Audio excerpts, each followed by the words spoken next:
La Regione Veneto stanzia immediatamente 70 milioni per l'emergenza maltempo nel Bellunese. La richiesta arriva dai consiglieri del Partito Democratico durante la discussione sulla manovra di bilancio 2019.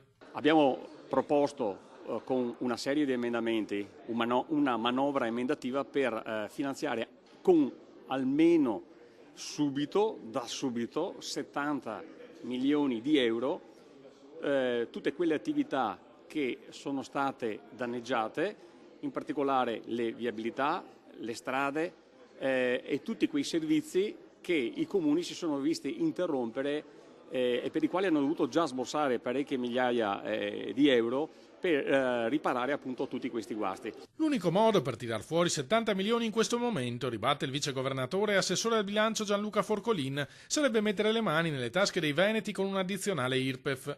Non abbiamo alcuna intenzione di farlo in un momento in cui il presidente Zaia, in qualità di commissario, sta trattando con l'Europa e con Roma per ottenere i fondi necessari alla ricostruzione. Passerebbe ancora il messaggio che i veneti non solo hanno spazzato le strade, hanno liberato appunto le rocce e le difficoltà che ci sono e che tutti hanno visto, tutto il mondo ha visto in 15 giorni, ma di fatto ci mettono anche i soldi per mettere a posto il mal capitato e quindi il disastro che è capitato in questi nostri territori. L'Europa ci ha chiesto un dossier per il Fondo di solidarietà comunitario, ricorda Forcolin, mentre nella legge di stabilità nazionale vi sono impegni precisi a mettere nero su bianco contributi per il Veneto. Sarebbe assurdo quindi oggi mettere una manovra finanziaria ancora prima di capire quanto potrà l'Europa da una parte e il governo dall'altra darci una mano. Noi contiamo in un piano del commissario e soprattutto pensiamo che i veneti che oggi stanno chiedendo maggiori forme di autonomia non devono essere ulteriormente tassati.